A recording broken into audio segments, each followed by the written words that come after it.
Aujourd'hui, il n'y a plus une personne âgée, mais des personnes âgées, des groupes de personnes âgées qui ont des attentes et des besoins différenciés entre un senior actif de 65 ans et un nonagénaire ou un centenaire. Parfois, il y a peu de différence, parfois, il y a un monde de différence.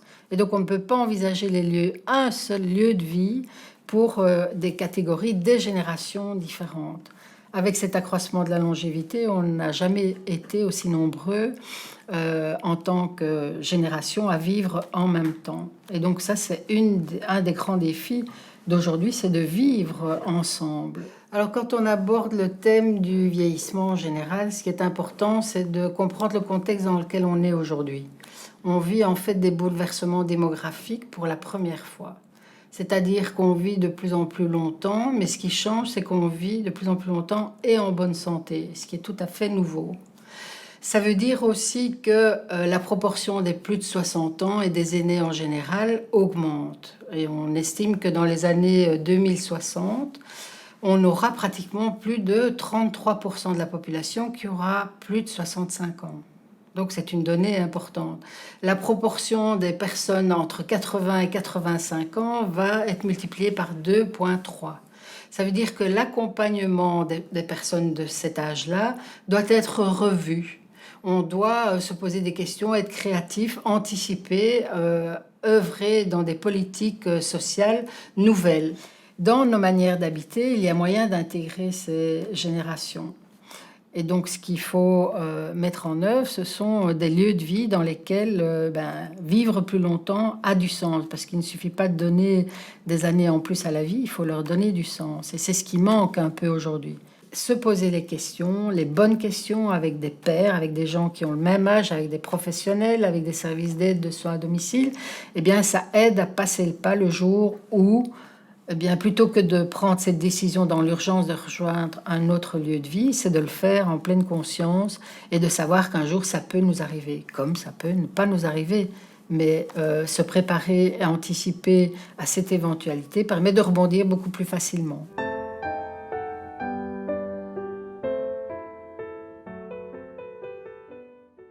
De manière générale, mais c'est évident que tout un chacun émet le souhait de fermer les yeux chez lui, à son domicile, dans sa maison. La maison est quand même une partie importante de l'identité de chacune des personnes. Donc c'est évident que ce sont des lieux où on a écrit énormément de pages de sa vie, des lieux qui représentent énormément de choses, où l'on a énormément de repères. Et donc il s'agit de faire son deuil de tout ça. Donc fatalement, l'après semble en général extrêmement problématique. L'après est souvent extrêmement flou. L'après fait peur parce qu'il représente énormément d'inconnus et que, de manière générale, il faut bien le dire, la maison de repos, évidemment, véhicule plutôt une image négative. La maison de repos, il faut bien le reconnaître, représente d'une certaine manière ce que la société ne veut pas voir. La maison de repos accueille évidemment des personnes qui sont bien souvent dans des situations où leurs différents degrés de pathologie les mettent dans des états de dépendance, représente donc la maladie. La maison de repos représente effectivement des métiers difficiles, des tranches de vie compliquées. Donc évidemment, ce sont des réalités qui sont difficiles à voir de près. Donc de fait, il y a à ce moment-là énormément de peur, énormément d'inquiétude.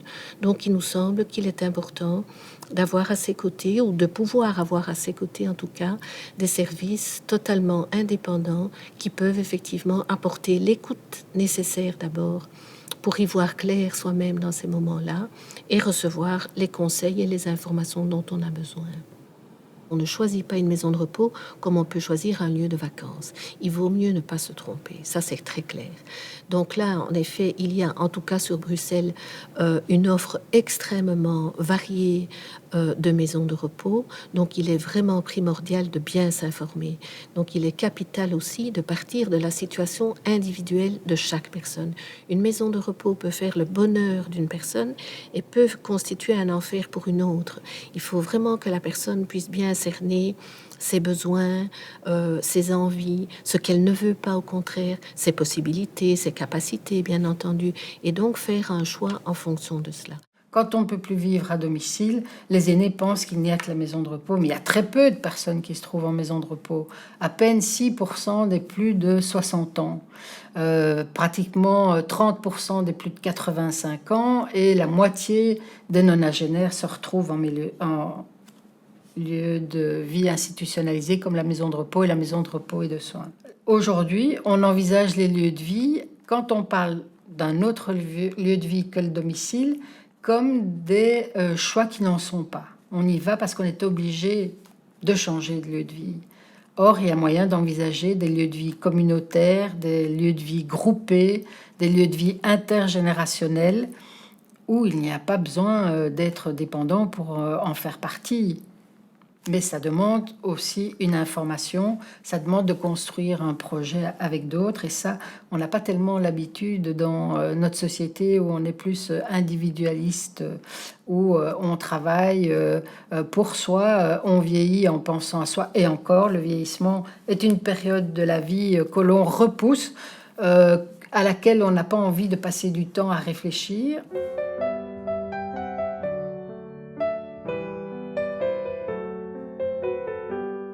Par contre, au niveau de la demande de l'usager, mais là j'ai envie de dire qu'effectivement, si en effet l'usager voit sa demande évoluer en termes par exemple de confort matériel, en termes de besoins de soins, donc là effectivement il y a de plus en plus de besoins à ce niveau-là. Par contre, on constate quelque chose qui est tout à fait constant au fil du temps, c'est le besoin d'humanité. Et donc, c'est vrai que la demande essentielle des personnes qui rentrent en maison de repos, c'est de trouver là un accompagnement humain, de rester effectivement une personne à part entière que l'on va considérer dans tous ces aspects d'être humain, justement. Un point de vue qu'on n'aborde pas souvent quand on parle du vieillissement, c'est tous les bouleversements qu'on peut rencontrer dans les familles. Parce que vivre plus longtemps, mais ça veut dire qu'on change un peu les équilibres.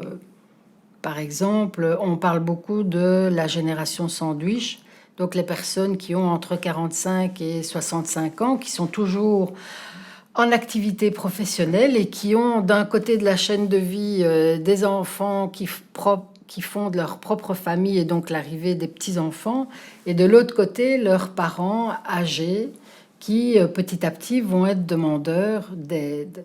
On parle des aidants proches qui sont de plus en plus nombreux, c'est-à-dire les personnes qui donnent de leur temps pour accompagner un proche. Par exemple, les aînés. Et donc, comment concilier les différents temps, le temps professionnel, le temps familial, le temps de son couple, parce que généralement, dans la génération sandwich, ce sont encore des couples. Quel est le temps qu'on ménage, que l'on donne à ses parents, à ses petits-enfants? Mais on parle de génération sandwich, on dit même, les Québécois parlent de génération inoxydable parce qu'elles sont vraiment résistantes à tout.